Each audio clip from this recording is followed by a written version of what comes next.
عزت کی بات ہو تو ذلت مسلط، لیکن فرمایا کہ اگر ترجیح کی دی جائے، اگر کسی وجہ سے رشتہ کیا جائے فَاظْفُرْ بِذَاتِ الدِّينِ، تو دینداری کے اوپر پسند کیا جائے۔ کسی بھی لڑکی کو قبول کیا جائے، کسی بھی گھر کے اندر اپنے بیٹا کا رشتہ بھیجا جائے تو صرف اس لیے بھیجا جائے کہ جس لڑکی کو لانے کے لیے جا رہے اپنے بیٹے کے تعلق سے، یا جس لڑکی کا انتخاب کیا ہے ہم نے اپنے بیٹے کے لیے، وہ لڑکی دیندار ہے، اور جب وہ لڑکی دیندار ہوگی تو پھر شادی کے بعد آپ کا گھر آباد ہوگا۔ ورنہ ایک باتیں ہمیں یاد آتی ہے، فرمایا کہ شادی ہے کیا چیز؟ تو فرمایا کہ سرور شہر، خمور زہر اور غموم دہر۔ فرمایا کہ بھائی شادی کیا ہے؟ تو فرمایا شادی کیا ہے؟ شادی ایک مہینے کی خوشی کا نام ہے۔ تو بھائی اس ایک مہینے کے بعد کیا ہوگا؟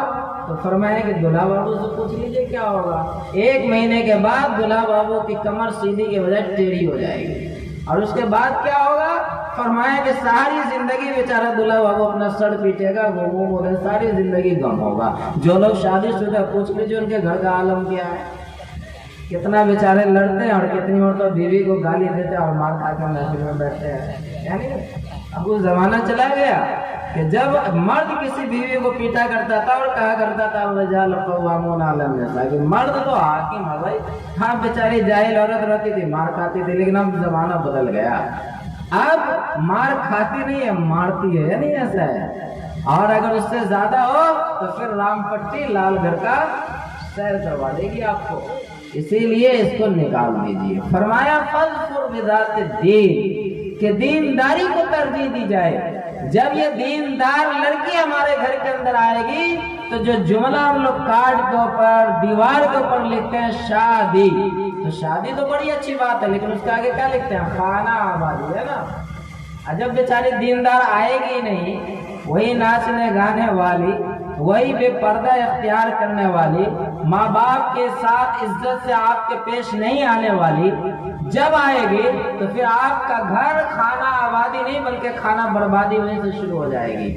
اور یہی وجہ ہے کہ جو ماں باپ اپنے بیٹے کو بڑی پیار اور محبت اور الفت کے ساتھ پالتا ہے، دیکھیے شادی کے بعد وہی ماں شکایت کرتی ہے نہیں کرتی بیٹا کا، کہ جس بیٹا کو ہم نے اتنی محبت سے پالا ہے آج وہ بیٹا ہمارے کہنے کے اندر نہیں ہے۔ ماں اگر غصہ میں آ جائے تو کہتی ہے بیٹا کا تو ہم دودھ نہیں بخشیں گے، لیکن ذرا اس ماں سے پوچھئے۔ محسوس ہو رہا تھا کہ حضرت امام صاحب اپنی گفتگو کو کچھ درد کے ساتھ بیان کر رہے تھے۔ ظاہر سی بات ہے کہ امام ہے وہ مقتدی ہے اور وہ بہتر سمجھ سکتے ہیں اس بستی کی حالت کو، اور ہر امام اپنے بستی اور اپنے علاقے کے حالات اور وہاں کے عوام، وہاں کے بچوں، وہاں کے بچیوں کے حالت زار کو۔ بہرحال انہوں نے جو بات عرض کی، یا پھر کہ ان کے بعد جناب مولانا عمر صاحب نے جو آپ حضرات کے سامنے بیان کیا، یہ ایک حقیقت ہے کہ جب تک ہم خود اپنے آپ کو بدلنے کے لیے تیار نہ ہوں، جب تک ہمارے اندر انقلاب نہیں آ سکتی ہے۔ لیکن یہ بھی ایک حقیقت ہے کہ اگر ہم بدلنے کے لیے تیار نہ ہوں تو یہ یاد رکھیے گا کہ بدلیے گا نہیں، ایسا بھی نہیں ہے۔ ہم اگر بدلنے کے لیے تیار نہیں ہیں تو یہ دنیا ہم کو بدل کر کے رکھ دے گی۔ اگر ہم بدلنے کے لیے تیار نہیں ہیں تو یہ زمانہ تیار ہے ہمیں آپ کو بدلنے کے لیے۔ بس فرق یہ ہوگا کہ ہم بدلنے کے لیے اس لیے تیار نہیں ہیں کہ ہم پڑھا لکھا نہ کہلا جائیں، تو زمانہ ہم کو بدل دے گی اور جاہل بنا کر کے رکھ دے گی۔ ہم اگر سدھرنے کے لیے تیار نہیں ہیں، اپنے ماں باپ، اپنے گاؤں اور اپنے سماج کا نام روشن کرنے کے لیے تیار نہیں ہے تو یہ زمانہ ہم کو بدنام کر کے رکھ دے گی، اور یہ زمانہ ہم کو بدل دے گی کہ بھائی گوس نگر کا نام روشن نہیں ہونی چاہیے بلکہ یہاں اندھیرا ہونا چاہیے۔ تو تبدیلی تو آئے گی، یہ اور بات ہے کہ تبدیلی آئے گی، بہادری آئے گی کہاں؟ تو جہالت میں۔ تبدیلی آئے گی کہاں؟ بدنامی میں۔ تبدیلی آئے گی کہاں؟ رسوائی میں۔ تبدیلی آئے گی کہاں؟ جہاں سے ہر جانب ایک انسان مایوس ہو کر کے بیٹھ جائے وہاں پہ گھنگور گھٹا چھا جائے گا۔ بہرحال یہ چند گزارشات تھی جو اصلاحی تعلق سے باتیں پیش کی گئی۔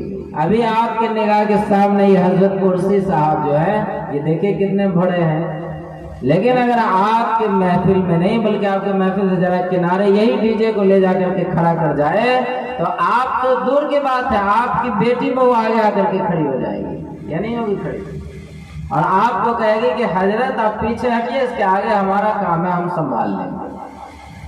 پہلے زمانے میں یہاں تک کہ آقا صلی اللہ علیہ وسلم نے ایک موقع کے اوپر ارشاد فرمایا کہ لوگوں ایک وقت آئے گا کہ ہر گھر کے اندر ناچنے گانے والے جمع ہو جائیں گے، ہر گھر کے اندر جو ہے ناچنے گانے والے موجود ہوں گے۔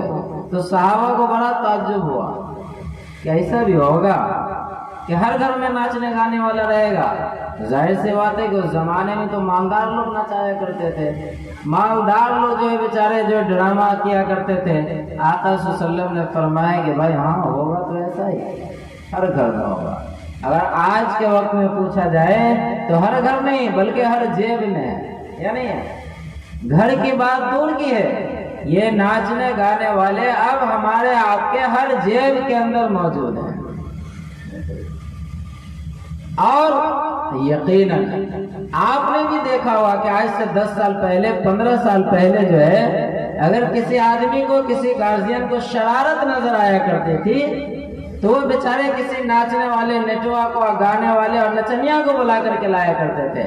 لیکن اب جبکہ ہمارا گاؤں، ہماری بستی، ہمارا سماج ترقی کر گیا ہے تو اب کسی کو بلانے کی ضرورت نہیں ہے، بلکہ گاؤں کا 4 کو لڑکا جا کر کے ماں باپ کو کہے گا گارجین کو کہ آپ ٹینشن مت لیجیے، ہم لوگ موجود ہیں، گاؤں کی عزت مٹنے نہیں دیں گے آپ کو۔ نہیں ہے کوئی ناچنے والا تو کیا ہے، اس کی ضرورت ہم لوگ پورا کر دیں گے، آپ بے فکر رہیے۔ ہوتا ہے یا نہیں ہوتا؟ تو یہ ہے ہمارا سماج، یہ ہے ہمارے سماج کی دینداری کا عالم، یہ ہے ہمارے سماج کی بڑھوتری۔ میں نے اس سے قبل آگے آیا تھا ایک موقع کے اوپر تو کہا تھا کہ مسلمان بیچارہ غریب کیوں نہیں ہوگا۔